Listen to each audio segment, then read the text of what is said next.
15 years ago, I had to work really hard to get people to just nod their head and just go, yeah, now information is the door because of technology, because of podcasts like this. People are exposed to information. You don't need a doctor to get this information. You don't need a priest or an authority. You can, a teacher, you can access information. And with information comes awareness. Yeah.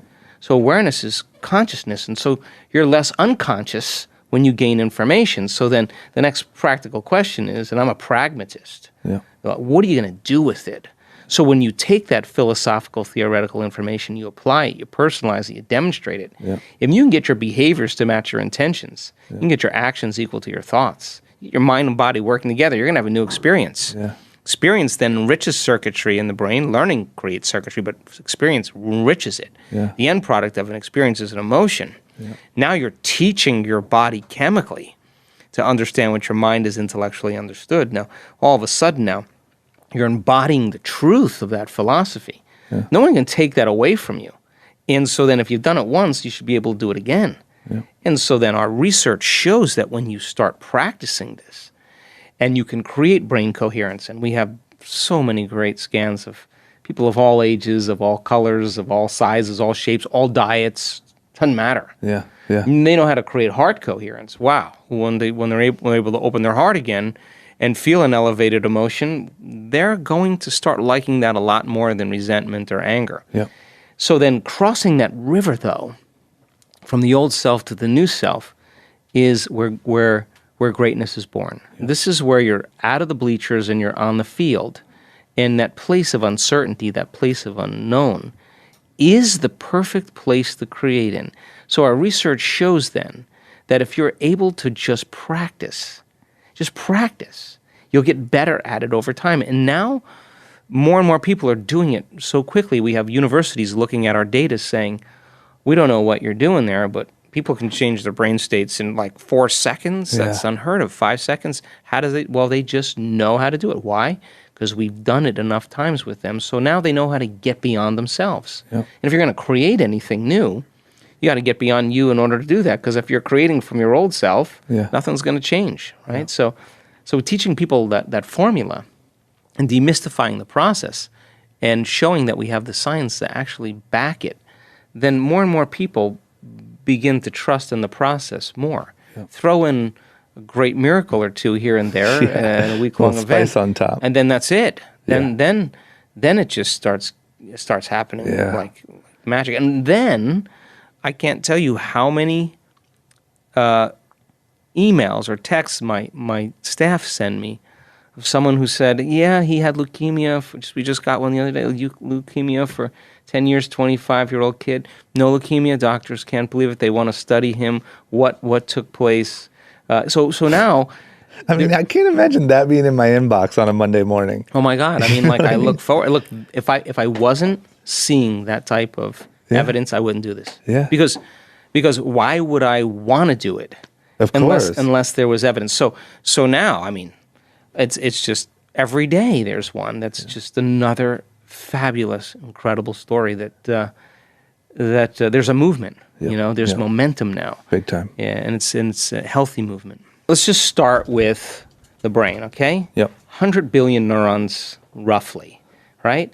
And you got different, like, clusters of neurons, communities of neurons that are assigned to, like, feeling your tip of your index finger. Yep. You becoming aware of your local in space and time. There's just different compartments that do different things, right? Yeah. And then you have different circuits in your brain that are connected to every person in your life, every object that you can recognize, every place you've been. If it's known, you have circuitry in your brain to reflect your environment, right? Yeah. Yeah. So then when people are living in stress, and stress, again, is when the brain and body are knocked out of balance, the arousal of those chemicals causes us to try to control and predict everything in our life. So we begin to shift our attention from one person to another problem, to another thing, to another object, to another meeting, to another place.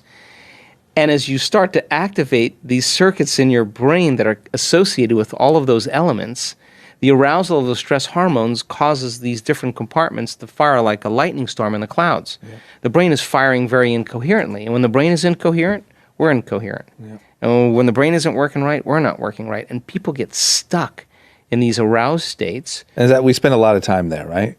Especially with like social media. And shifting your attention that quickly, okay. you become what you practice. Yeah. Okay. You will have a shortened attention span. Why? Because that's what you're practicing. Yep. So that imbalanced brain is looking for immediate gratification or something to take away a feeling, right? A disturbance.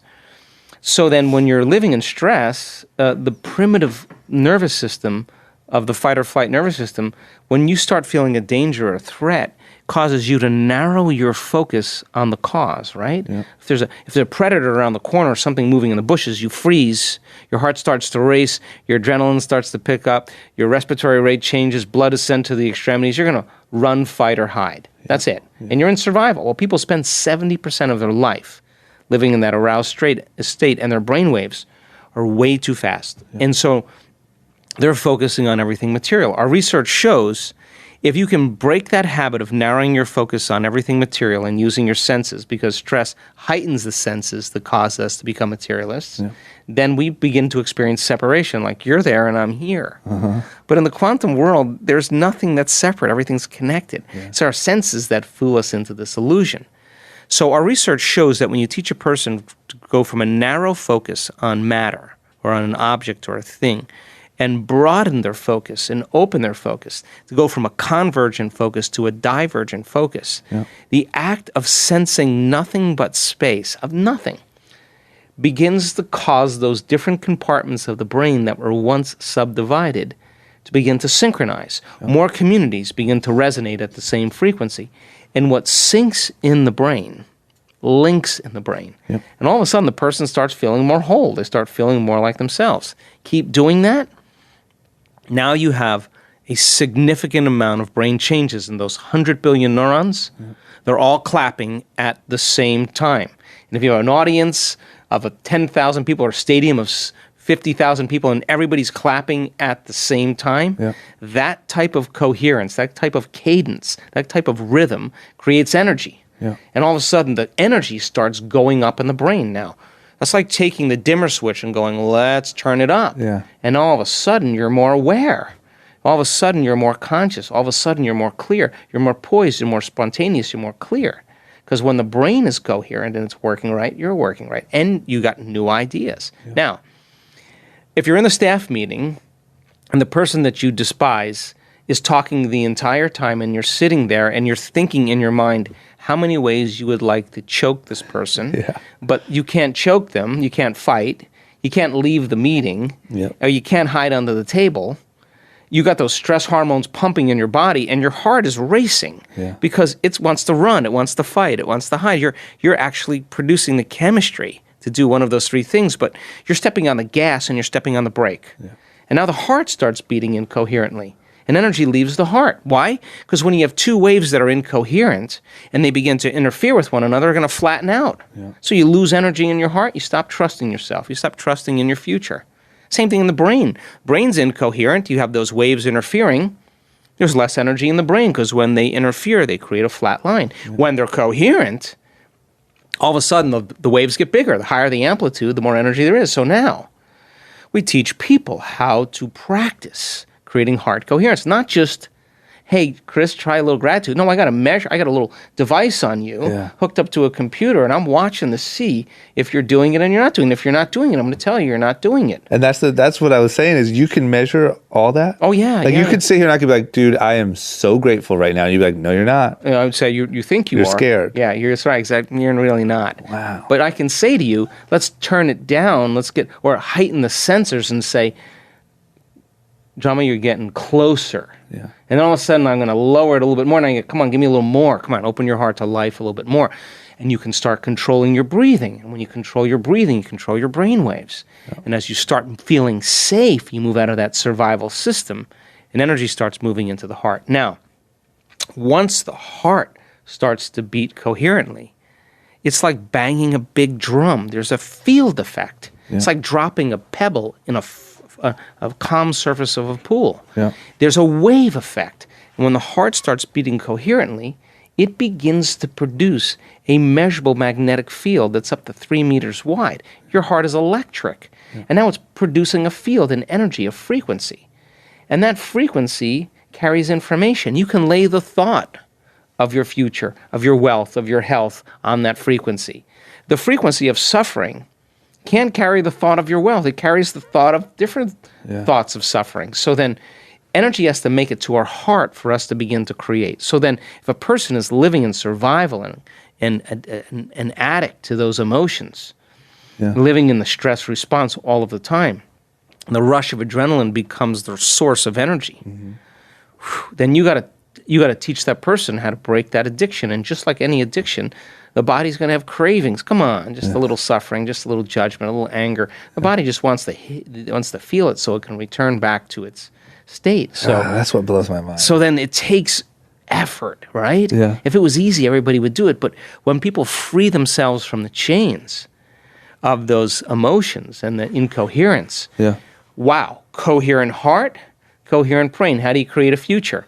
Clear intention, that's a brain function. Elevated emotion, that's a heart function. So now if you can produce both of those, now you have an energetic pattern. Your body's actually emitting different information, different energy.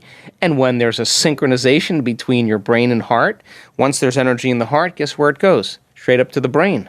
Now the heart is amplifying the brain.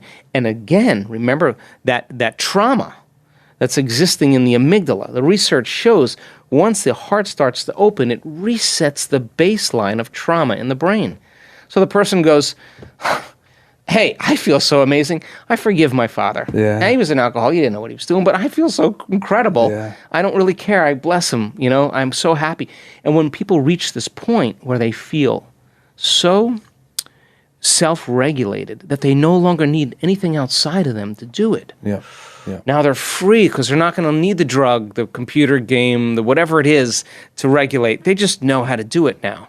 So now they're going to be more conscious in their life. And the key is to not have a great meditation and then get up on the freeway and flip people off and then, judge your coworker. I mean, you just return back to the old self. The job is to get your brain and body right. Get up. Keep that energy up and maintain your modified state of mind and body your entire day. And if you can, get ready. Because the synchronicities, you're going to synchronize your energy with a new future, and you're going to start seeing feedback in your environment. And that feedback is like, hey, dude, you're on to something. Go again. And you go again, and here comes another one. Now, here's the cool part. I say that we already know how to do this. I say you know how to do this. You couldn't be who you are today or get where you are today without knowing some of this innately. But you trusted yourself. You trusted the process. You didn't excuse yourself because you had a head injury or excuse yourself because of your past or where you're from. You just said, I'm going to go at it again. I'm going to hold on to that vision. And it's so much easier to forget our vision than remember it. But if you keep reminding yourself of that vision and who you're going to become, right? It's not the wealth. It's not the health. It's not the success. It's who you become in the process, right? So the end product of all of this is that you're more in love with life or you're more in love with yourself. And when you are, guess what you do? You give. You go, I feel so incredible. I feel so whole. I don't need anything anymore because I'm not in lack. Wow, imagine a world like that.